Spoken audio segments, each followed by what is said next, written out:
ಶ್ರೀ ಗುರುಭ್ಯೋ ನಮಃ. ವಾಲ್ಮೀಕಿ ರಾಮಾಯಣ, ಆನಂದ ರಾಮಾಯಣ ಇವುಗಳಿಗೆ ಅನುಸಾರವಾಗಿ ಉತ್ತರ ಕಾಂಡದ ಕಥೆಯನ್ನು ನಾವು ಶ್ರವಣ ಮಾಡ್ತಿದ್ವಿ. ಲವ ಕುಶರಿಬ್ಬರು ರಾಮನ ಸನ್ನಿಧಿಯಲ್ಲಿ ರಾಮಾಯಣವನ್ನು ಗಾನ ಮಾಡಿದರು. ರಾಮನಿಗೆ ಆ ಸಂಗತಿ ಗೊತ್ತಾಯಿತು. ಸೀತೆ ನಮ್ಮಿಂದ ಪರಿತ್ಯಕ್ತಳಾದ ಮೇಲೆ ವಾಲ್ಮೀಕಿ ಆಶ್ರಮದಲ್ಲಿ ಸುರಕ್ಷಿತವಾಗಿದ್ದಾಳೆ. ಅಲ್ಲಿ ಅವಳಿಗೆ ಕುಶ, ಲವ ಅನ್ನುವಂಥ ಇಬ್ಬರು ಮಕ್ಕಳು ಜನಿಸಿದ್ದಾರೆ. ಅದೇ ಮಕ್ಕಳೇ ಈಗ ನನ್ನ ಎದುರಿಗೆ ಬಂದು ರಾಮಾಯಣವನ್ನು ಗಾನ ಮಾಡ್ತಿದ್ದಾರೆ ಅಂತ ಗೊತ್ತಾಯಿತು. ಆತ ವಾಲ್ಮೀಕಿಗಳಿಗೆ ಹೇಳಿ ಕಳಿಸಿದ, ಸೀತೆ ಪರಿಶುದ್ಧಳೆ ಅನ್ನೋದಾದರೆ ಆಕೆ ಈ ಸಭಾಸ್ಥಾನಕ್ಕೆ ಬಂದು ತನ್ನ ಪಾವಿತ್ರ್ಯವನ್ನು ಮತ್ತೊಮ್ಮೆ ಸಾಬೀತುಪಡಿಸಲಿ. ಋಷಿಗಳು, ಮುನಿಗಳು, ಪಂಡಿತರೆಲ್ಲರೂ ಈ ಯಜ್ಞಕ್ಕಾಗಿ ಇಲ್ಲಿ ನೆರೆದಿದ್ದಾರೆ. ಯೋಗ್ಯವಾದಂತಹ ಸಂದರ್ಭ ಮತ್ತು ಸ್ಥಳ ಇದು. ಇಲ್ಲಿ ಬಂದು ಅವಳು ಘೋಷಣೆ ಮಾಡಲಿ ಅಂತ ಹೇಳಿ ಕಳಿಸಿದ. ಅಲ್ಲಿಗೆ ವಾಲ್ಮೀಕಿ ರಾಮಾಯಣದ ಭಾಗ ಮುಗಿದಿತ್ತು. ಆನಂದ ರಾಮಾಯಣಕ್ಕನುಸಾರವಾಗಿ ಅದೇ ಕಥೆ ಮುಂದುವರೆದು ಕುಶಲವರಿಬ್ಬರು ರಾಮನ ಎದುರಿಗೆ ರಾಮಾಯಣವನ್ನು ಗಾನ ಮಾಡಿದರು. ಮತ್ತು ಸೀತೆ ಒಂದು ವ್ರತವನ್ನೇನು ಮಾಡಿದ್ಲಲ್ಲ, ರಾಮನ ಪ್ರಾಪ್ತಿ ನನಗಾಗಬೇಕು ಅಂತ ಅನ್ನೋ ದೃಷ್ಟಿಯಿಂದ ಆ ಮುನಿಯನ್ನು ಕೇಳಿ ಅದರಂತೆ ಯಜ್ಞ ಮಾಡಿದ್ದು. ಆ ಯಜ್ಞಕ್ಕೆ ಬೇಕಾದಂಥ ಕಮಲದ ಹೂಗಳನ್ನು ಅಯೋಧ್ಯ ನಗರದ ರಾಮನ ಅರಮನೆಯ ಪಕ್ಕದಲ್ಲಿರುವಂಥ ಕೊಳದಿಂದಲೇ ಲವ ತೆಗೆದುಕೊಂಡು ಬಂದಿದ್ದ. ಅದಾದ ಮೇಲೆ ಈ ಗಾನವನ್ನು ಮಾಡುವ ರಾಮಾಯಣದ ಗಾನದ ಶ್ರವಣದ ಪ್ರಸಂಗ ನಡೆಯಿತು. ಮುಂದೆ ನಡೆದಿದ್ದು ಕೊನೆಯ ಅಶ್ವಮೇಧ ಪ್ರಕರಣ. ಆ ಕೊನೆಯ ಅಶ್ವಮೇಧ ರಾಮ ಒಂದು ಕುದುರೆಯನ್ನು ಕಳಿಸಿದ ಎಲ್ಲ ಕಡೆ ಸಂಚಾರ ಮಾಡಲಿಕ್ಕೆ. ಆ ಕುದುರೆ ಈ ಲವ ಕುಶ ಎಲ್ಲಿದ್ದರೋ ವಾಲ್ಮೀಕಿ ಆಶ್ರಮದ ಸಮೀಪ ಅಲ್ಲಿಗೆ ಅದು ಸಂಚಾರ ಮಾಡ್ತಾ ಬಂದಿತ್ತು. ವಾಲ್ಮೀಕಿ ಆಶ್ರಮ ಅಂದರೆ ಅದು ತಮಸಾ ನದಿ ತೀರ ವಾಲ್ಮೀಕಿಯ ಮೂಲ ಆಶ್ರಮ ಏನಿತ್ತು ಆ ಪ್ರದೇಶ ಅಲ್ಲ ಅದು. ವಾಲ್ಮೀಕಿ ರಾಮಾಯಣ ಮತ್ತು ಆನಂದ ರಾಮಾಯಣ ಎರಡೂ ಹೇಳುವಂತೆ ವಾಲ್ಮೀಕಿಗಳು ಕುಶಲವರನ್ನು ಕರೆದುಕೊಂಡು ಯಜ್ಞದ ಸಮೀಪಕ್ಕೆ ಬಂದಿದ್ದರು. ಯಜ್ಞದ ಭೂಮಿಯ ಸಮೀಪದಲ್ಲೇ ಅವ್ರಿಗೊಂದು ಬಿಡಾರ ಏರ್ಪಾಡಾಗಿತ್ತು. ವಾಲ್ಮೀಕಿ ರಾಮಾಯಣಕ್ಕನುಸಾರವಾಗಿ ಸೀತೆ ಬಂದಿರಲಿಲ್ಲ. ಸೀತೆಯನ್ನು ಆಮೇಲೆ ಕರೆಸಬೇಕಾಗಿತ್ತು. ಆದರೆ ಆನಂದ ರಾಮಾಯಣಕ್ಕನುಸಾರವಾಗಿ ಸೀತೆಯನ್ನು ಕೂಡ ತಮ್ಮ ಜೊತೆ ಗುಪ್ತವಾಗಿ ಕರ್ಕೊಂಡು ಬಂದಿದ್ರು ಈ ವಾಲ್ಮೀಕಿಗಳು. ಆ ಪ್ರದೇಶದಲ್ಲಿ ಅಶ್ವ ಬಂತು. ಅದನ್ನ ಒಂದು ಗಿಡಕ್ಕೆ ಆತ ಕಟ್ಟಿದ ಲವ. ಆಕಾಶದಲ್ಲಿ ಆ ಶತ್ರುಘ್ನ ಮೊದಲಾದವರು ಆ ಕುದುರೆಯ ರಕ್ಷಣೆಗಾಗಿ ಸಂಚಾರ ಮಾಡ್ತಿದ್ರಲ್ಲ, ಕುದುರೆ ನೆಲದ ಮೇಲೆ ಸಂಚಾರ ಮಾಡ್ತಿದ್ರು. ಅವರು ಪುಸ್ತಕ ವಿಮಾನದಿಂದ ಅದನ್ನ ಹಿಂಬಾಲಿಸಿ ಹೋಗ್ತಿದ್ರು. ಅವರು ಅದನ್ನು ನೋಡಿದ್ರು, ನೋಡಿ ನಕ್ಕರು. ದೂತರಿಗೆ ಹೇಳಿದ್ರು, ಅವ್ರಿಗೆ ಕೆಳಗೆ ಬರಲಿಲ್ಲ. ದೂತರಿಗೆ ಹೇಳಿ ಆ ಕುದುರೆಯನ್ನು ಬಿಡಿಸಿ. ದೂತರು ಅಲ್ಲಿಗೆ ಬಂದಾಗ ಆ ಲವ ಏನ್ ಮಾಡಿದ, ಒಂದು ಹುಲ್ಲು ಕಡ್ಡಿಗೆ ವಾಯವ್ಯಾಸ್ತ್ರವನ್ನು ಅಭಿಮಂತ್ರಣ ಮಾಡಿ ಅವರ ಮೇಲೆ ಬಿಟ್ಟ. ಭಯಂಕರವಾದಂತಹ ಬಿರುಗಾಳಿಯಲ್ಲಿ ಎದ್ದು ಆ ದೂತರು, ಅವರ ಜೊತೆ ಇದ್ದಂಥ ಕುದುರೆ, ಆನೆ ಮೊದಲಾದ ದೊಡ್ಡ ಸೈನ್ಯ ಈಗ ಅದೆಲ್ಲ ಧೂಳಿಪಟಾಗಿ ಹೋಯಿತು. ಶತ್ರುಘ್ನೇನಾಪಿ ತೈರ್ದೂತೈ ಖೇ ಅಭೂತ್ ಭ್ರಮರೋಪಮಂ ತಚ್ಛುತ್ವ ರಾಮಚಂದ್ರೋಪಿ ಪ್ರೇಷಯಾಮಾಸ ಸಾಗರಂ. ಕೇವಲ ಆತನ ಸೈನ್ಯ ಅಲ್ಲ, ಆ ದೂತರು ಮಾತ್ರ ಅಲ್ಲ, ಶತ್ರುಘ್ನನು ಕೂಡ ಆ ಧೂಳಿಪಟ ಆಗಿ ಹೋದ. ಭ್ರಮರದಂತೆ ದುಂಬಿ ಭಯಂಕರವಾದಂಥ ಬಿರುಗಾಳಿಗೆ ಸಿಕ್ಕಾಗ ಹೇಗೆ ಕತ್ತರಿಸಿ ಹೋಗ್ತೀವೋ ಹಾಗೆ ಇವರೆಲ್ಲ ಆಗಿಬಿಟ್ರು ದುಂಬಿಯಂತೆ, ಅಥವಾ ಆಕಾಶದಲ್ಲಿ ಸಂಚಾರ ಮಾಡುವಂಥ ಗಾಳಿಪಟದಂತೆ ಅದೆಲ್ಲ ಅಸ್ತವ್ಯಸ್ತ ಆಗಿ ಹೋಯಿತು. ರಾಮಚಂದ್ರನಿಗೆ ಆ ಸುದ್ದಿ ತಿಳಿಯಿತು. ಸುಗ್ರೀವ, ಅಂಗದ, ನೀಲ, ಮೈಂದ, ಜಾಂಬವಂತ, ನಲ, ಸುಮಂತ್ರ, ಭರತ, ಹನುಮಂತ, ಗರುಡ, ವಿಭೀಷಣ, ಸುಷೇಣ ಮತ್ತು ಉಳಿದ ಸಾಮಂತರಾಜರು ಇವರೆಲ್ಲರನ್ನೂ ಅಲ್ಲಿಗೆ ಕಳಿಸಿಕೊಟ್ಟ. ಮೈಂದ ಜುವಿದಾದಿಗಳಿದ್ರು. ದಧಿವಕ್ತ ಅನ್ನುವಂಥ ವಾನರ ಇದ್ದ. ಹನುಮಂತನ ಮಗ ಮಕರಧ್ವಜ ಅಂತನವನು ಕೂಡ ಅಲ್ಲಿ ಬಂದಿದ್ದ. ಅವರೆಲ್ಲ ಲವನನ್ನು ಆಕ್ರಮಿಸಿದರು.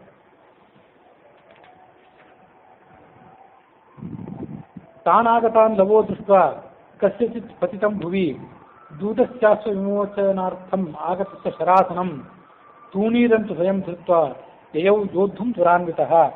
ಅವನು ತನ್ನ ಆಶ್ರಮದ ಒಳಗೆ ಹೋಗಿ ಬಾಣ, ಬಿಲ್ಲು, ಬತ್ತಳಿಕೆ ಇವುಗಳನ್ನು ತರುವಂಥ ಪ್ರಯಾಸ ಮಾಡಲೇ ಇಲ್ಲ. ಅಲ್ಲೇ ಯುದ್ಧ ಭೂಮಿಯಲ್ಲಿ ಯಾವುದೋ ಒಬ್ಬನ ಸೈನಿಕನ ಬಾಣ ಇತ್ಯಾದಿಗಳು ದೊರೆತವು. ಅದನ್ನೇ ಆತ ಪ್ರಯೋಗ ಪ್ರಾರಂಭ ಮಾಡಿದ. ಧನುಸ್ಸನ್ನು ಹೆದೆ ಏರಿಸಿ ಅದನ್ನು ಟೇಂಕರಿಸಿದ. ಮನಸ್ಸಿನಲ್ಲಿ ಹೀಗೆ ಆಲೋಚನೆ ಮಾಡಿದ, ನನ್ನ ಎದುರಿಗೆ ಪಿತೃವ್ಯಾಜ್ಯ ಸ್ಥಿತಾಹ, ರಾಮ ಒಬ್ಬ ಇಲ್ಲ, ಲಕ್ಷ್ಮಣ, ಸುಮಂತ್ರ, ಭರತಾದಿಗಳೆಲ್ಲ ಇದ್ದಾರೆ. ಇವರು ನಮಗೆ ಚಿಕ್ಕಪ್ಪಂದಿರಾಗಬೇಕು. ಇವರ ಜೊತೆ ನಾನು ಹೇಗೆ ಯುದ್ಧ ಮಾಡಬೇಕು? ಇವರ ಮೇಲೆ ತೀಕ್ಷ್ಣವಾದ ಬಾಣಗಳನ್ನು ಹೇಗೆ ಪ್ರಯೋಗ ಮಾಡಬೇಕು? ಸೀತೆ, ವಾಲ್ಮೀಕಿ, ಕೊನೆಗೆ ರಾಮನಿಗಾದರೂ ಈ ಸಂಗತಿ ತಿಳಿದರೆ ಅವರು ಏನು ಮಾಡ್ಯಾರೋ, ಏನು ಅಂದ್ಕೊಂಡಾರೋ? ಇನ್ನು ಯುದ್ಧವನ್ನು ಬಿಟ್ಟು ನಾನು ಪರಾಂಗುಖನಾದರೆ ಆಗ ವಾಲ್ಮೀಕಿಗಳು ನನಗೆ ಕಲಿಸಿದಂಥ ವಿದ್ಯೆ ಏನಿದೆ ಅದು ವಿಫಲ ಆಯಿತು. ಹಾಗಾಗಿ ನಾನು ಏನು ಮಾಡಬೇಕು? ಯಾರ್ದು ವಧೆ ಮಾಡಬಾರ್ದು, ಯಾರನ್ನು ಕೊಲ್ಲಬಾರ್ದು, ಹಾಗೆಯೇ ಮೃದುವಾಗಿ ಯುದ್ಧ ಮಾಡಬೇಕು ಅಂತ ಆಲೋಚನೆ ಮಾಡಿ ಅವ್ರನ್ನ ಕೇಳಿದ, ನೀವೆಲ್ಲ ಯಾತಕ್ಕಾಗಿ ಇಲ್ಲಿಗೆ ಬಂದಿದ್ದೀರಿ? ನ ಸೀತಾವತ್ ಸುಲಭೋಹಂ ಪೀಡನಾರ್ಥಂ ಇಹಾದ್ಯಹಿ ಸೀತಾ ಕ್ಲೇಶಾನಲಹರಂ ಮಾಂ ಮೇಘಂ ವೇತ್ಸಭೋ ಖಲಾಹ. ಸೀತೆಯನ್ನು ರಾಮ ತೊಂದರೆಗೊಳಪಡಿಸಿದ, ಅವಳನ್ನು ಕಾಡಿಗಟ್ಟಿದ, ಅವಳಿಗೆ ಪೀಡೆ ಆಗುವಂತೆ ಮಾಡಿದ. ಸೀತೆಗೆ ನೀವು ತೊಂದರೆ ಮಾಡಿದ್ರಿ, ಆದರೆ ಸೀತೆಯಷ್ಟು ಹಗುರ ನಾನಲ್ಲ, ನನ್ನನ್ನು ನೀವು ಏನೂ ಮಾಡಲಾರದೆ. ಸೀತೆಗೆ ಬಂದಿರುವಂಥ ದುಃಖ ಏನಿದೆ ಅದನ್ನು ಪರಿಹಾರ ಮಾಡಲಿಕ್ಕಾಗೇ ನಾನು ಇಲ್ಲಿಗೆ ಬಂದವನು, ಹಾಗೆ ಹುಟ್ಟಿದವನು ನಾನು. ಸೀತೆಯ ನಿಟ್ಟುಸಿರು, ಅವಳೇನು ದುಃಖಕ್ಕೊಳಗಾಗಿದ್ದಾಳೆ, ದುಃಖದಿಂದ ಅವಳಿಗೇನು ನಿಟ್ಟುಸಿರು ಬರ್ತಿದೆ, ಆ ನಿಟ್ಟುಸಿರಿನಿಂದ ನಿಮ್ಮ ಪರಾಕ್ರಮ ಇವತ್ತೆಲ್ಲ ಸುಟ್ಟು ಹೋಗಿದೆ. ಏನಾದರೂ ಉಳಿದಿದ್ರೆ ಅದನ್ನು ತೋರಿಸಿ, ಆ ಪರಾಕ್ರಮವನ್ನು ಜಗತ್ತಿಗೆ ತೋರಿಸಿ, ನನಗೂ ತೋರಿಸಿ ಅಂತ ಆತ ಸವಾಲು ಹಾಕಿದ.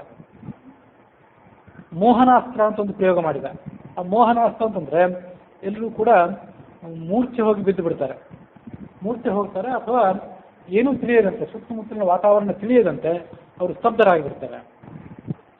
ಎಲ್ಲರೂ ಸ್ತಬ್ಧರಾಗಿಬಿಟ್ಟ ಮೇಲೆ ಈ ಲವ ಏನು ಮಾಡಿದ, ಸುಮಂತ್ರ, ಭರತ ಇವರಿಬ್ಬರನ್ನು ತನ್ನ ಕಂಕುಳಿನಲ್ಲಿ ಹಿಡಿದುಕೊಂಡು ಕರ್ಕೊಂಡು ಹೋಗಿಬಿಟ್ಟ.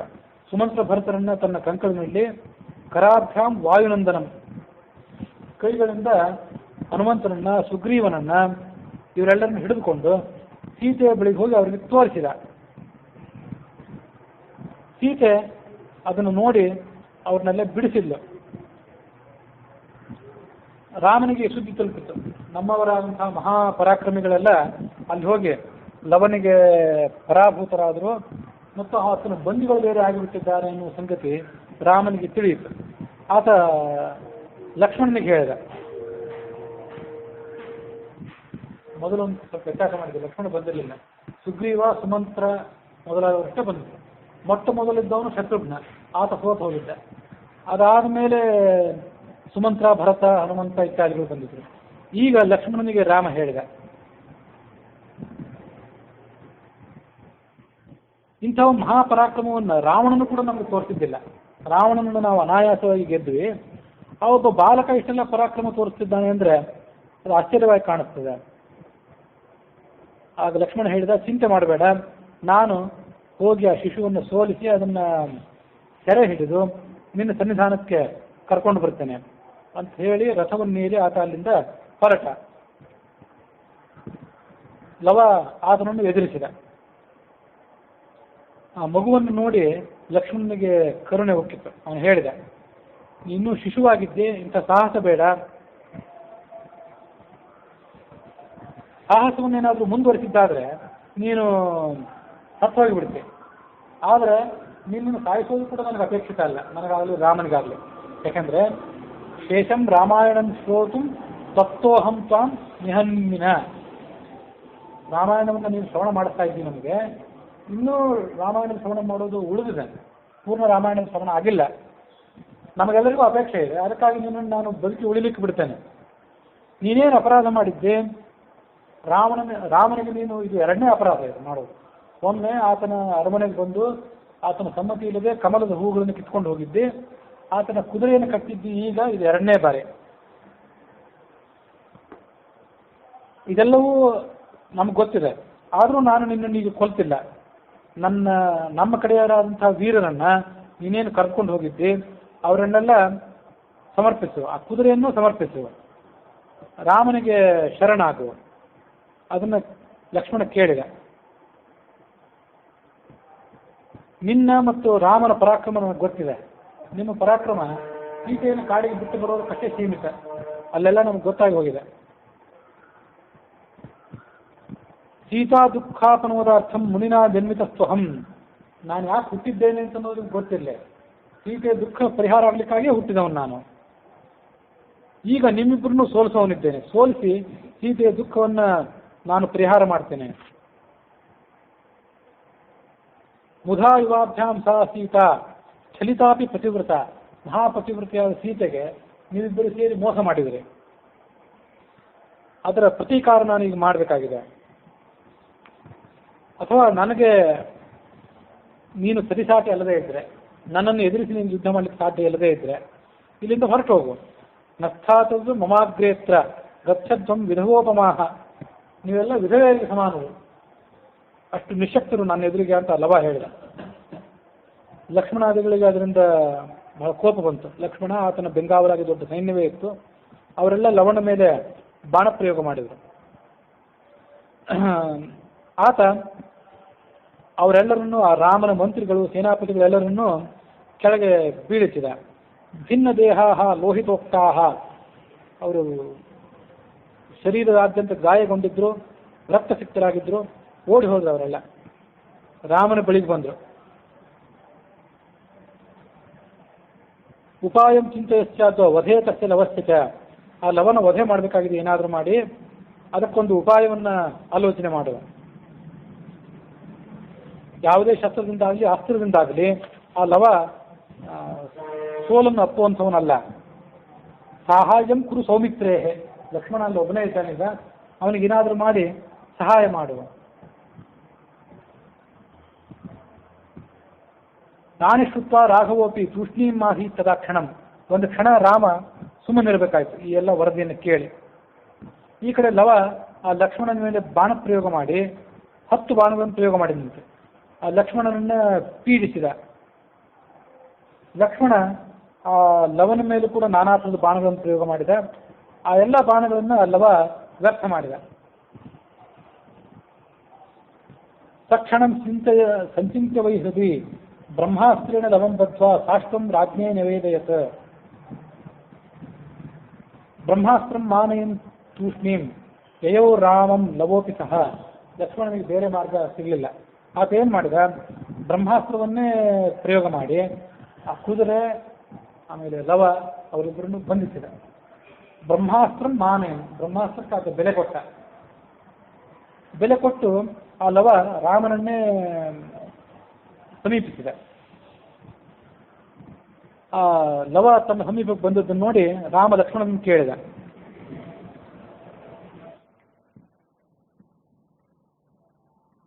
ಜಾನನ್ನಪಿ ಸುತಂ ಸ್ವೀಯಂ ಕೌತುಕಂ ದರ್ಶಯನ್ ಜನಾನ್ ಮಹತ್ಕಾರ್ಯಂ ಕೃತಂ ಬಂಧೋ ತ್ವಮೇನಂ ವಿದ್ಧಿ ಬಾಹುಜಂ ದ್ವಿಜಹತ್ಯಾಭಯಂ ತ್ಯಕ್ತ್ವಾ ಘಾತಯ ಸ್ವೈನ ಮಧ್ಯ ಹಿ ರಾಮಂ ಪ್ರೋವಾಚ ಸೌಮಿತ್ರಿ ನಾಯಂ ಶಸ್ತ್ರೈರ್ಮರಿಷ್ಯತಿ.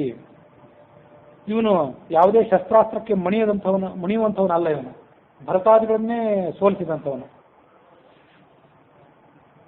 ನಾಯಂ ಕಿಂ ತಾಡಿತಃ ಅಸಿಭಿಃ ಅಸ್ಯ ದೇಹೇ ಕ್ಷತಂ ಚೈಕಮಪಿ ಕಿಂ ದೃಶ್ಯತೆ ತ್ವಯಾ.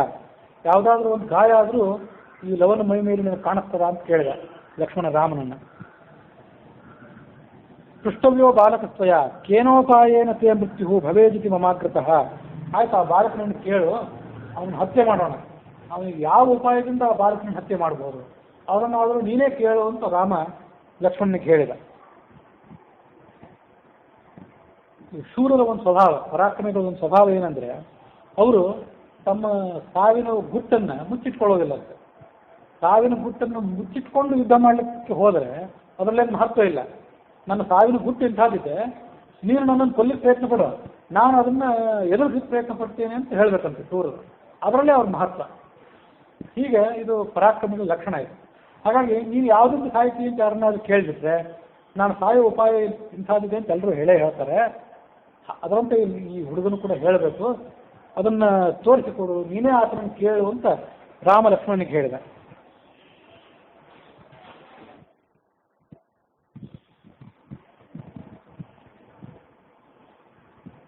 ನವದಂತೆ ಅಮೃತಂ ಕ್ವಾಪಿ ಸ್ವಬಲೇನೈವ ಜೀವಿತಾ. ಅದನ್ನ ಲಕ್ಷ್ಮಣ ಆ ಲವನನ್ನು ಕೇಳಿದ. ಏನು ಹೇಳಿದ? ನನ್ನ ಮೇಲೆ ನೀರು ಸಿಂಪಡಿಸ್ಬಿಟ್ರೆ ಸಾಕು, ನಾನು ಸತ್ತು ಹೋಗಿಬಿಡ್ತೇನೆ. ಯಾವುದೇ ಶಸ್ತ್ರಾಸ್ತ್ರಕ್ಕೆ ನಾನು ಮುಣಿಯುವಂಥವನಲ್ಲ, ನೀರು ಸಿಂಪಡಿಸಿಬಿಟ್ರೆ ಸೋತೋಗಿಬಿಡ್ತೇನೆ ಅಂತ ಅವನು ಲವ ಸುಳ್ಳಾಗಿ ಹೇಳಿದ. ಸತ್ಯ ಹೇಳ್ತಾನೆ ಅಂತ ಆತ ಸತ್ಯ ಹೇಳ್ತಾನೆ ಅಂತ ರಾಮ ಲಕ್ಷ್ಮಣರಿಗೆ ನಿರೀಕ್ಷೆ ಇತ್ತು. ಆದರೆ ಆತ ಬೇಕಂತ ಸುಳ್ಳು ಹೇಳಿದಂತೆ. ವಾಸ್ತವಿಕ ಒಂದು ಗುಟ್ಟು ಏನಿರ್ತದೆ, ನೀರು ಸಿಂಪಡಿಸಿದ್ರೆ ಆತ ಬಲ ವೃದ್ಧಿ ಆಗ್ತದೆ ಅಂತ ಅವನಿಗೆ ವರ ಇತ್ತು. ಯಾಕಂದ್ರೆ ವಾಲ್ಮೀಕಿ ಆತನ ನೀರು ಸಿಂಪಡಿಸೇ ತಯಾರು ಮಾಡಿದ್ರು. ಆ ಕಥೆ ಆವಾಗ ನೀವು ಶ್ರವಣ ಮಾಡಿದ್ರು. ಮೊದಲು ಹುಟ್ಟಿದವನು ಕುಶ. ವಾಲ್ಮೀಕಿ ರಾಮಾಯಣ ಪ್ರಕಾರ ಅವರಿಬ್ಬರು ಅವಳಿ ಜವಳಿದ್ರು. ಆದರೆ ಆನಂದ ರಾಮಾಯಣಕ್ಕನುಸಾರವಾಗಿ ಕುಶ ಮೊದಲು ಹುಟ್ಟಿದವನು. ವಾಲ್ಮೀಕಿ ರಾಮಾಯಣಕ್ಕನುಸಾರವಾಗಿಯೂ ಅವಳಿ ಜವಳಿಗಳಾದರೂ ಮೊದಲು ಹುಟ್ಟಿದವನು ಕುಶನೇ. ಆದರೆ ಆನಂದ ರಾಮಾಯಣಕ್ಕನುಸಾರವಾಗಿ ಅವರು ಅವಳಿ ಜವಳಿಗಳಲ್ಲ, ಕುಶ ಒಬ್ಬನೇ ಹುಟ್ಟಿದ್ದ. ಆ ಕುಶ ತೊಟ್ಟಿನಲ್ಲಿದ್ದಾಗ ಆತ ಎಲ್ಲೋ ಅಕಸ್ಮಾತ್ ಕಣ್ಮರೆ ಆದಾಗ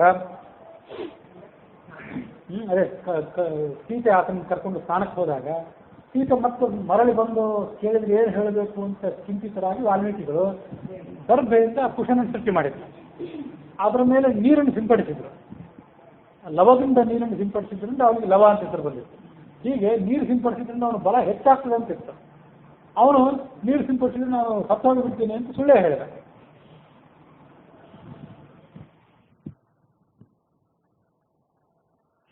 ಸೇವನಂ ತೋಯ ಕಲಶೈಹಿ ಕಾರಯಾಮಾಸ ಲಕ್ಷ್ಮಣ. ಅವನೇನ್ ಮಾಡಿದ? ಲಕ್ಷ್ಮಣ ಆ ಮಾತನ್ನು ಕೇಳಿ ಶಿಲಾಯಾಮ್ ಒಂದು ಕಲ್ಲು ಬಂಡೆಯ ಮೇಲೆ ಅವನನ್ನು ಕೂಡಿಸಿ ನೀರಿನ ಕಲಶಗಳನ್ನು ತರಿಸಿ ಅದರ ಮೂಲಕ ಆತನನ್ನ ಅಭಿಷಿಕ್ತನನ್ನಾಗಿ ಮಾಡಿದ. ಯಾರು? ಅಯೋಧ್ಯಾವಾಸಿವಿರ್ ನಾರಿ ಪುರುಷೈ. ಅಯೋಧ್ಯಾವಾಸಿಗಳಂಥ ನರನಾರಿಯರೆಲ್ಲ ಅಲ್ಲಿಗೆ ಬಂದರು, ಆತನಿಗೆ ಅಭಿಷೇಕ ಮಾಡಿಬಿಟ್ರು. ಚತುರ್ಮುಖಾದಿಗಳೆಲ್ಲ ಬಂದರು. ವೃಷಾಂತೇಶ ಕೋಟಿಗಟ್ಟಲೆ ಗಡಿಗೆಗಳು, ಎತ್ತಿನ ಗಾಡಿಗಳಲ್ಲಿ ಕುದುರೆ ಗಾಡಿಗಳೆಲ್ಲ ಬಂದವು.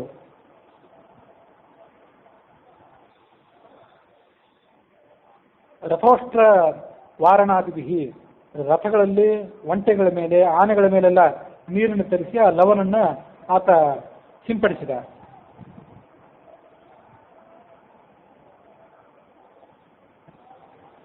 ಆನಯಿತ್ವಾ ಜನಂ ಶೀಘ್ರಂ ಶಿಶೇಚ ಲವಬಾಲಕಂ ತಥಾ ತಥಾ ಲವಸ್ತತ್ರ ವ್ಯವರ್ಧತ ಘನೋ ಯಥಾ.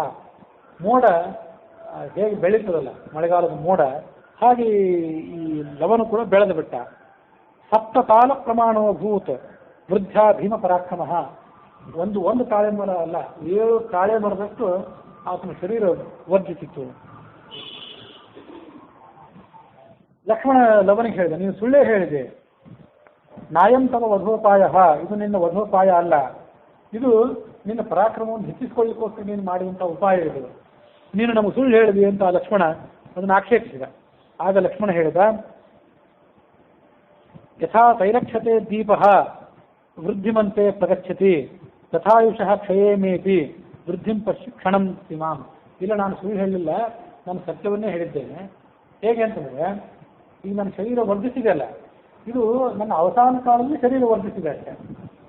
ಉರಿಯುವ ಶಾಂತವಾಗೋದಕ್ಕಿಂತ ಮೊದಲು ದೀಪ ಸ್ವಲ್ಪ ಹೆಚ್ಚಾಗಿ ಪ್ರಜ್ವಲಿಸಿ ಆಮೇಲೆ ಶಾಂತ ಆಗ್ತದಲ್ಲ, ಅದರಂತೆ ನನ್ನ ಸ್ಥಿತಿ ಇದು. ನಾನೀಗ ವರ್ಧಿಸಿದ್ದೇನಿದೆ ನನ್ನ ಅವಸಾನಕ್ಕಿಂತ ಸ್ವಲ್ಪ ಮೊದಲಷ್ಟೇ, ಇನ್ನು ನನ್ನ ಅವಸಾನ ಆಗೋದಿದೆ ಅಂತ ಲವ ಹೇಳಿದ. ಲಕ್ಷ್ಮಣ ಮತ್ತ ಸಂತೋಷಪಟ್ಟು ಮತ್ತಷ್ಟು ಅವನಿಗೆ ಅಭಿಷೇಕ ಮಾಡಿಸಿದ. ಜಲೈಹಿ ಗಾಂಗೈ ಸಮಾನೀತೈಹಿ, ಗಂಗಾ ನದಿ ನೀರನ್ನೆಲ್ಲ ತರಿಸಿ ಸಮಾಧಾನ ಮಾಡಿದ. ಕಾಷ್ಠ ಸೋಪಾನ ಮಾರ್ಗೇಣ ಸೇಜನಂ ಚಕ್ರವೇ ಜನಾ. 7 ತಾಳೆ ಮರದಷ್ಟು ಎತ್ತರ ಇದ್ನಲ್ಲ, ನಮ್ಗೆ ಅಭಿಷೇಕ ಹೇಗೆ ಮಾಡಬೇಕು? ಕಾಷ್ಠ ಸೋಪಾನ, ಕಟ್ಟಿಗೆ ಏಣಿಗಳನ್ನು ತಯಾರು ಮಾಡಿಕೊಂಡು ಅದರ ಮೇಲೆ ಏರಿ ಅವನಿಗೆ ಅಭಿಷೇಕ ಮಾಡಿಬಿಟ್ರು. ಇಷ್ಟೆಲ್ಲ ಅಭಿಷೇಕ ಮಾಡಿದಾಗ ಆತನ ಶಕ್ತಿ ಹೆಚ್ಚಾಗಿ ಅವನನ್ನು ಬಂಧಿಸಿದ್ದಂಥ ಬ್ರಹ್ಮಾಸ್ತ್ರ ಆತನನ್ನು ಬಿಟ್ಟು ಹೋಗಿಬಿಡ್ತು. ಭುಜ ವಾಸ್ಥಾಲಯಾಮಾಸ ಕಠೋರು ಬಾಲಲೀಲೆಯ, ಭುಜಗಳನ್ನು ಗಟ್ಟಿಯಂತೆ ತಟ್ಟಿಕೊಂಡ, ತೊಡೆಗಳನ್ನು ತಟ್ಟಿಕೊಂಡ. ಅದನ್ನು ನೋಡಿ ಅಲ್ಲಿದ್ದಂಥ ನೀರಿನ ಗಡಿಗೆಗಳನ್ನೆಲ್ಲ ಬಿಸಾಕಿ ಅವರೆಲ್ಲ ಓಡಿ ಹೋಗಿಬಿಟ್ರು. ಶಕ್ರನ್ ಮೂತ್ರಂ ಪ್ರಮುಂಚಂತಹ ಮಲಮೂತ್ರ ವಿಸರ್ಜನೆ ಮಾಡಿ ಹೆದರಿ ಓಡಿ ಹೋಗಿಬಿಟ್ರು ಅಲ್ಲಿದ್ದವರೆಲ್ಲ.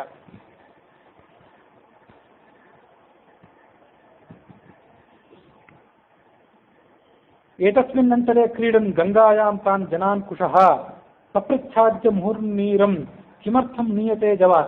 ಆ ಕಡೆ ಕುಶ ಇಲ್ಲಿ ಬಂದಿರಲಿಲ್ಲ, ಗಂಗಾ ನದಿ ತೀರದ ಹತ್ರ ಎಲ್ಲ ಆಟ ಆಡ್ತಿದ್ದ.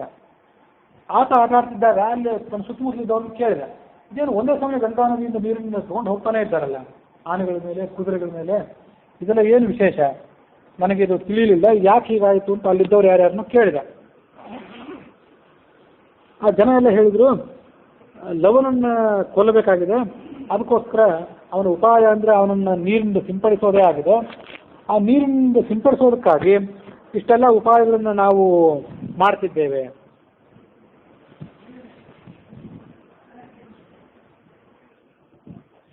ತಚ್ಚುತ್ವಾಸಗೆ ಯೌ ಕುಶಃ ಸಂಗೃಹ್ಯ ಸ್ವಾಶ್ರಮಾಚ್ಯಾತಂ ತೂಣೀರಂ ವೇಗವತ್ತರಃ. ಇದನ್ನು ಕೇಳಿ ಲವನಿಗೆ ಸಹಾಯ ಮಾಡಬೇಕು ಅಂತ ಕುಶ ಆಶ್ರಮಕ್ಕೆ ಧಾವಿಸಿ ಅಲ್ಲಿಂದ ಆ ಬಿಲ್ಲು ಬಾಣ ಇತ್ಯಾದಿಗಳನ್ನು ತೆಗೆದುಕೊಂಡು ಹೊರಗೆ ಬಂದ. ಕುಶನ ಆ ಬಿಲ್ಲಿನ ಧ್ವನಿ ಲವನಿಗೆ ಕೇಳಿ ಬಂತು, ಆತ ಸುಮ್ಮನೆ ಆದ. ಕುಶ ಬಂದದ್ದನ್ನು ನೋಡಿ ಲಕ್ಷ್ಮಣ ಆತನ ಜೊತೆಗೆ ಯುದ್ಧ ಮಾಡಬೇಕು ಅಂತ ಹೋದ. ಆ ಕುಶನು ಈ ಲಕ್ಷ್ಮಣನನ್ನು ಹಾಗೆ ನಿಂದಿಸಿದ, ನೀವು ರಾಮ ಲಕ್ಷ್ಮಣ ಇರಿದ್ರು ಸೀತೆಗೆ ಮೋಸ ಮಾಡಿದರೆ, ತ್ವಯಾ ರಾಮೇಣ ಲೋಕೈಸ್ತಿ ತಯೋಃ ಕರ್ತುಂ ವಿನಿಷ್ಕೃತಂ, ಲವನಿಗೆ ನೀವು ತೊಂದರೆ ಕೊಟ್ಟು ಆತನಿಗೆ ಹಿಂಸಿದಿರಿ, ಆ ಎಲ್ಲ ಹಿಂಸೆಗೆ ಪ್ರತೀಕಾರವಾಗಿ ನಾನು ಇಲ್ಲಿ ಬಂದಿದ್ದೇನೆ.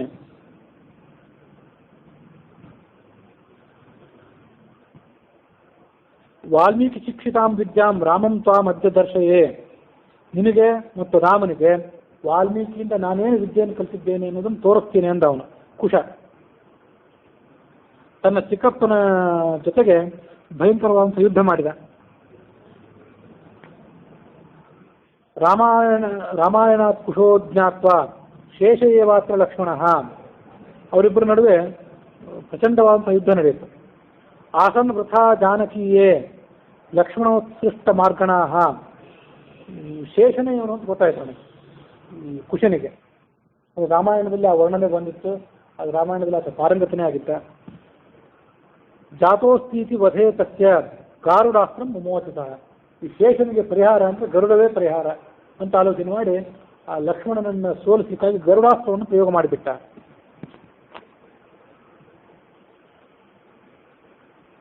ಜಾನನ್ ಯುದ್ಧೇ ಪಿತುರ್ಹತ್ಯ ಜಾತಾಚೇನ್ನ ಭಯಂ ಸ್ಥಿತಿ ತದೃಷ್ಟ ಖಗರಾಜಾಸ್ತ್ರಂ ಸೌಮಿತ್ರೇಹೇ ಕುಂಠಿತಾಮತಿ.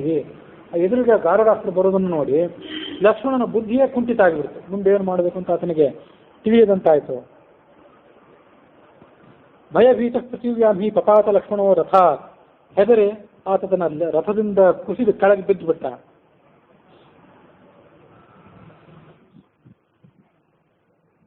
ಚ್ಯುತಂ ದೃಷ್ಟ್ವಾ ಸ್ವಯಂ ತತ್ರ ದೀಕ್ಷಾಯುಕ್ತೋಪಿ ವೇಗತಃ ಧೃತ್ವಾ ಚಾಪಂ ಚ ತೂಣೀರಂ ಯಜ್ಞಕುಂಡಾಗ್ರತ ಸ್ಥಿತಃ ಚಾಪಂ ಸಂಧಾಯ ಬ್ರಹ್ಮಾಣಂ ಸೌಮಿತ್ರೇರ್ಜೀವಿತಾಶಯ. ರಾಮ ಯಜ್ಞ ದೀಕ್ಷಿತನಾಗಿದ್ದ, ಆದರೂ ಆ ಯಜ್ಞ ದೀಕ್ಷೆಯನ್ನು ಬಿಟ್ಟುಕೊಟ್ಟು ಅವನು ಬಿಲ್ಲು ಬಾಣಗಳನ್ನು ಎತ್ತುಕೊಂಡು ಅಲ್ಲಿಗೆ ಬಂದ. ಮುಮೋಚ ಬಾಣಮಾಕಾಶೆ ಗರುಡೋಪರಿ ಸಾಧನಂ. ಆ ಗರುಡಾಸ್ತ್ರ ಅಲ್ಲಿ ಏನು ದರ್ಶಿಸಲ್ಲ, ಅದರ ಮೇಲೆ ಬ್ರಹ್ಮಾಸ್ತ್ರವನ್ನು ಪ್ರಯೋಗ ಮಾಡಿದ ರಾಮ. ತೇನ ತಚ್ಛಾಂತ್ಯ ಮಗದ್ ಬ್ರಹ್ಮಾಸ್ತ್ರ ಹಿಡಿದು ಗಾರುಡಂ. ಗರುಡಾಸ್ತ್ರದ ಪ್ರಭಾವ ಬ್ರಹ್ಮಾಸ್ತ್ರದ ಎದುರಿಗೆ ಶಾಂತವಾಗಿ ಹೋಯಿತು. ಈ ಕಡೆ ಕುಶ ಬಂದ ರಾಮನ ಮೇಲೆ ಸರ್ಪಾಸ್ತ್ರವನ್ನು ಪ್ರಯೋಗ ಮಾಡಿದ.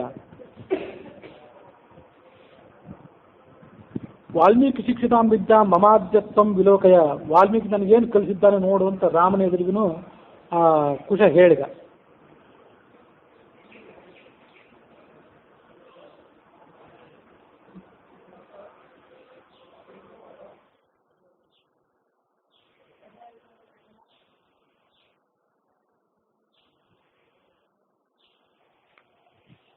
ಹೀಗೆ ಆ ಕುಶ ಸರ್ಪಾಸ್ತ್ರವನ್ನು ಬಿಟ್ಟಿದ್ನಲ್ಲ, ಅದಕ್ಕೆ ಪ್ರತಿಯಾಗಿ ಈಗ ರಾಮ ಬೆಕ್ಕಿನ ಅಸ್ತ್ರವನ್ನು ಪ್ರಯೋಗ ಮಾಡಿದ್ವಿ. ಈ ಬೆಕ್ಕಿನ ಅಸ್ತ್ರ, ಮಾರ್ಜಾರಾಸ್ತ್ರ ಅಂತ ಅಸ್ತ್ರ ಏನಿದೆ ಅದನ್ನ ಇಲ್ಲೇ ಕೇಳಿದ್ದೆ ನಾನು, ಬೇರೆ ಕಡೆಯಲ್ಲಿ ಅಂತ ಅಸ್ತ್ರ ಕೇಳಿದ್ದಿಲ್ಲ. ಗರುಡಾಸ್ತ್ರ, ಸರ್ಪಾಸ್ತ್ರ ಇಂಥದ್ರಲ್ಲೇ ಕೇಳಿದ್ದೆ. ಯಾಕಂದ್ರೆ ಆ ಹಾವು ಕೂಡ ಈ ಬೆಕ್ಕು ಒಂದು ವೈರಿ ಆದ್ರಿಂದ ಆ ಬೆಕ್ಕಿನ ಅಸ್ತ್ರವನ್ನು ಆತ ಪ್ರಯೋಗ ಮಾಡಿದ. ಓತ್ವಸ್ತ್ರಂ, ಓತುರ್ ಬಿಡಾಲೋ ಮಾರ್ಜಾರ ಅಂತ ಅಮರಕೋಶ. ಬೆಕ್ಕಿನ ಅಸ್ತ್ರವನ್ನು ಪ್ರಯೋಗ ಮಾಡಿದ. ಆ ಬೆಕ್ಕಿನ ಅಸ್ತ್ರದ ಪ್ರಭಾವದ ಎದುರಿಗೆ ಕುಶ ಬಿಟ್ಟಂಥ ಸರ್ಪಾಸ್ತ್ರದ ಪ್ರಭಾವ ಶಾಂತವಾಯಿತು. ಆತ ನಾಯಿ ಅಸ್ತ್ರವನ್ನು ಪ್ರಯೋಗ ಮಾಡಿದ. ಸಾರಮೇಯ ಅಸ್ತ್ರ ಅಂತ ಹೇಳ್ತಾರೆ. ನಾಯಿ ಅಸ್ತ್ರ ಪ್ರಯೋಗ ಮಾಡಿದ. ಆ ನಾಯಿ ಅಸ್ತ್ರವನ್ನು ಶಾಂತ ಮಾಡಲಿಕ್ಕೆ ಮೌಸಲ ಅಸ್ತ್ರ, ಒನಕೆಯ ಅಸ್ತ್ರ, ಇದನ್ನು ಪ್ರಯೋಗ ಮಾಡಿದ. ಆಗ ಆತ ಬಿಟ್ಟ ನಾಯಿ ಅಸ್ತ್ರ ಶಾಂತವಾಯಿತು. ಕುಶ ಮುಂದೆ ಬೆಂಕಿಯ ಅಸ್ತ್ರವನ್ನು, ಅಗ್ನಿಸ್ತ್ರವನ್ನು ಪ್ರಯೋಗ ಮಾಡಿದ. ಅದನ್ನು ಮೇಘಾಸ್ತ್ರದಿಂದ, ಮೋಡದ ಸೃಷ್ಟಿ ಮಾಡುವಂತಹ ಅಸ್ತ್ರದಿಂದ ಅದನ್ನು ಶಾಂತ ಮಾಡಿದ. ವಾಯವ್ಯಂ ಸಸೃಜಯ ರಾಮಂ ಜಾನಕಿ ಘಟೋದ್ಭವ. ಆ ಕುಶ ಮುಂದೆ ವಾಯವ್ಯಾಸ್ತ್ರವನ್ನು ಪ್ರಯೋಗ ಮಾಡಿದ.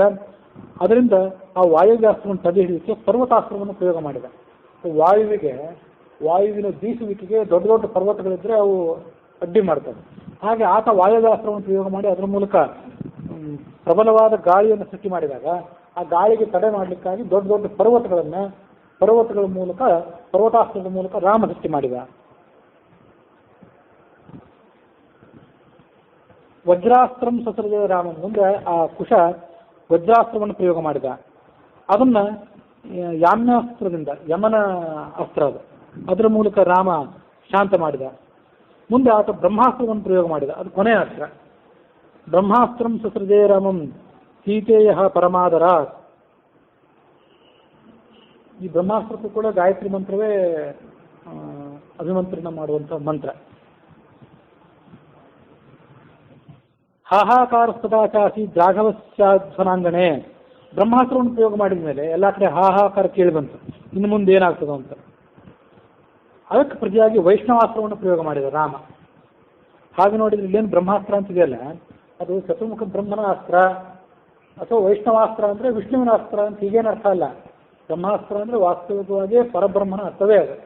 ಗಾಯತ್ರಿ ಪ್ರತಿಪಾದನಾದಂಥ ಭಗವಂತ ಏನಿದ್ದಾನೆ ಅವನಿಂದ ಅಭಿಮನ್ಯಮಾನವಾದ ಅಸ್ತ್ರನೇ ಅದು. ಆದರೂ ಆ ಅಸ್ತ್ರದ ಶಕ್ತಿಯನ್ನು ಹಿಮ್ಮೆಟ್ಟಿಸಲಿಕ್ಕಾಗಿ ಈತ ವೈಷ್ಣವಾಸ್ತ್ರವನ್ನು ಪ್ರಯೋಗ ಮಾಡಿದ ಅಂತ ಇದ್ದಿರಬೇಕು. ವೈಷ್ಣವಾಸ್ತ್ರ ಅಂದರೆ ವಿಷ್ಣು ಷಡಕ್ಷರ ಮಂತ್ರ ಏನಿದೆ ಆ ಮಂತ್ರ ಇದಿದ್ದಿರಬೇಕು. ಈ ಕೆಲವೆಲ್ಲ ಅಸ್ತ್ರಗಳನ್ನು ಕೇಳಿರ್ತೇವೆ ನಾವು, ಅದಕ್ಕೆ ತಕ್ಕಂಥ ಮಂತ್ರಗಳು ನಮ್ಮಲ್ಲಿ ಎಲ್ಲ ಸಿಗೋದಿಲ್ಲ. ಈ ಎಲ್ಲ ಕೆಲವು ಮಂತ್ರಗಳಿಗೆ ಈ ಗರುಡ, ಶೇಷ, ವಿಷ್ಣು ಇವೆಲ್ಲ ಮಂತ್ರಗಳು ತಂತ್ರಸಾರದಲ್ಲಿ ನೋಡ್ತೇವೆ ನಾವು. ಆದರೆ ಈ ಪಾಶುಪತಾಸ್ತ್ರ ಅಂತ ಕೇಳಿದೇವಲ್ಲ, ಅರ್ಜುನನ ಕೈ ಸಿಕ್ಕದ ಅಸ್ತ್ರ, ಅದರ ಮಂತ್ರವನ್ನು ನಾವು ಈ ತಂತ್ರಸಾರದಲ್ಲಿ ನೋಡೋದಿಲ್ಲ. ತಂತ್ರ ಸಮುಚ್ಚಯ ಅಂತ ಒಂದು ಗ್ರಂಥ ಇದೆ. ನಮ್ಮ ತಂತ್ರಸಾರ ಹೇಗೆ ವೈಷ್ಣವರಿಗೆ, ಮಾಧ್ವ ವೈಷ್ಣವರಿಗೆ ಅನ್ವಯ ಆಗುವಂಥದ್ದು, ಹಾಗೆ ಸ್ಮಾರ್ತರಿಗೆ, ಅದರಲ್ಲೂ ಕೂಡ ದಕ್ಷಿಣ ಕನ್ನಡದ ಹಳೆಯ ದೇವಾಲಯಗಳಲ್ಲಿ ಪ್ರಚಲಿತ ಇರುವಂಥ ಒಂದು ತಂತ್ರ ಪದ್ಧತಿ ಅದು. ಅಂಥ ಕಡೆ ಒಂದು ಕಡೆ ಪಾಶುಪತಾಸ್ತ್ರದ ಮಂತ್ರನೂ ಆ ಒಂದು ಗ್ರಂಥದಲ್ಲಿ ಕಾಣಿಸಿತ್ತು. ಅಸ್ತ್ರಗಳ ಸಂಬಂಧ ನೆನಪಿಗುವಂಥದ್ದನ್ನು ಹೇಳಿದೆ. ಹೀಗೆ ವೈಷ್ಣವಾಸ್ತ್ರವನ್ನು ಪ್ರಯೋಗ ಮಾಡಿ ಅದನ್ನು ಶಾಂತವನ್ನಾಗಿ ಮಾಡಿದ. ಇನ್ನು ಅವನ ಹತ್ರ ಇದಕ್ಕಿಂತ ಉತ್ತಮವಾದ ಅಸ್ತ್ರ ಯಾವುದು ಇರಲಿಲ್ಲ ಆ ಕುಶನ ಬಳಿಗೆ. ಕೊನೆಗಾತ ತನ್ನಲ್ಲಿದ್ದಂಥ ನಾನಾ ಥರದ ಬಾಣಗಳನ್ನೇ ರಾಮನ ಮೇಲೆ ಪ್ರಯೋಗ ಮಾಡಿದ. ಆ ಬಾಣಗಳನ್ನೆಲ್ಲ ರಾಮ ತುಂಡರಿಸಿದ. ಪ್ರಹರಂ ತಯೋಹೋ, ಒಂದು ಪ್ರಹರ, 3 ಗಂಟೆ 2.5-3 ಗಂಟೆ ಕಾಲ ಅವರಿಬ್ಬರ ನಡುವೆ ಭಯಂಕರವಾದಂಥ ಯುದ್ಧ ಮುಂದುವರಿಯಿತು.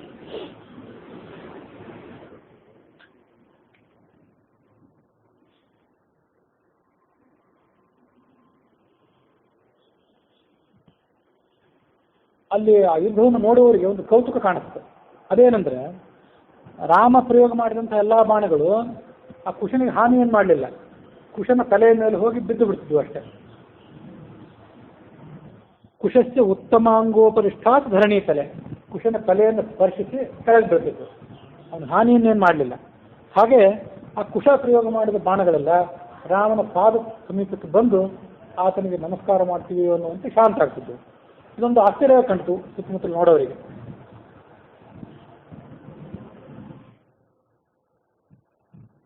ಆಜ್ಞಾಪಯತ್ ಸ್ವಸಚಿವಂ ಗಚ್ಚ ವಾಲ್ಮೀಕಿ ಸನ್ನಿಧಿಂ. ರಾಮನಿಗೂ ಇದೊಂದು ಆಶ್ಚರ್ಯವೇ, ಇನ್ನೇನು ಮಾಡಬೇಕು ಅಂತ ಆತ ಗೊಂದಲಕ್ಕೀಡಾಗಿ ಆ ವಾಲ್ಮೀಕಿ ಸಮೀಪಕ್ಕೆ ತನ್ನ ದೂತನೊಬ್ಬನ್ನು ಕಳಿಸಿದ.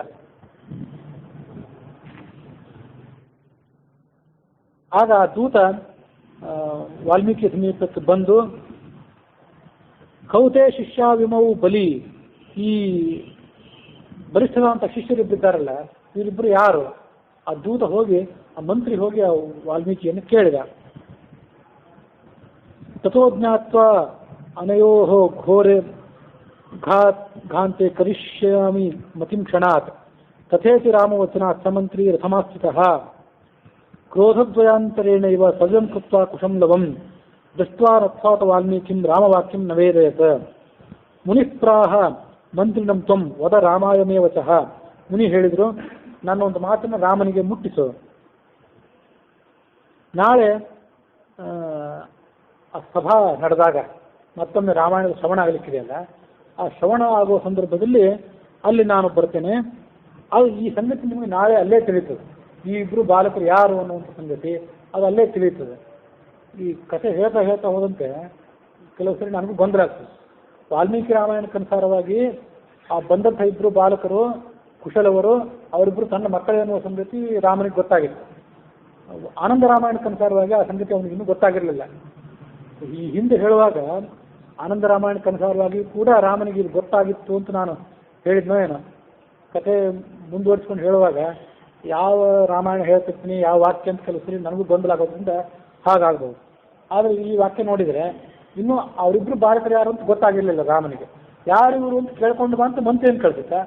ಆಗ ವಾಲ್ಮೀಕಿಗೆ ಹೇಳಿದರು, ನಾಳಿನ ಸಭಾ ಕಾರ್ಯಕ್ರಮದಲ್ಲಿ ಅದು ಗೊತ್ತಾಗಲಿಕ್ಕಿದೆ, ನೀನು ಹೋಗು ಅಂತ ಮಂತ್ರಿಯನ್ನು ಕೊಟ್ಟು ಕಳಿಸಿದರು. ಭವಿಷ್ಯತಿ ಸಮಸ್ತಂ ಹಿ ವೃತ್ತಂ ಬಾಲಕಯೋ ಶುಭಂ. ಆ ಬಾಲಕರ ಹಿನ್ನೆಲೆ ಮುನ್ನೆಲೆ ಎಲ್ಲ ಅಲ್ಲೇ ಗೊತ್ತಾಗಲಿಕ್ಕಿದೆ. ಮುನಿಯ ವಾಕ್ಯವನ್ನ ಆ ಮಂತ್ರಿ ಬಂದು ರಾಮನಿಗೆ ಹೇಳಿದ.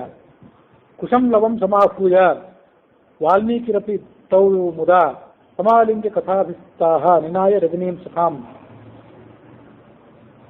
ರಾಮ ಮತ್ತು ಕುಶಲ ನಡುವೆ ಏನು ಯುದ್ಧ ನಡೆದಿತ್ತು, ಆ ಯುದ್ಧ ಅಲ್ಲಿಗೆ ನಿಲ್ಲಿತು. ಲವಕುಶರಿಬ್ಬರನ್ನು ಮುನಿಗಳು ತಮ್ಮ ಸಮೀಪಕ್ಕೆ ಕರೆಸ್ಕೊಂಡು ಅವರ ಪರಾಕ್ರಮವನ್ನು ಪ್ರಶಂಸೆ ಮಾಡಿದರು ಅನ್ನುವಲ್ಲಿಗೆ ಶತಕೋಟಿ ರಾಮಚರಿತಾಂತರ್ಗತವಾದ ಆನಂದ ರಾಮಾಯಣದಲ್ಲಿ ಜನ್ಮಕಾಂಡದಲ್ಲಿ ಕುಶಲವರ ಪರಾಕ್ರಮ ವರ್ಣನ ಅಂತ ಈ ಸರ್ಗಕ್ಕೆ ಹೆಸರು. ಆ 7ನೇ ಸರ್ಗ ಇಲ್ಲಿಗೆ ಸಮಾಪ್ತ ಆಗಿದೆ.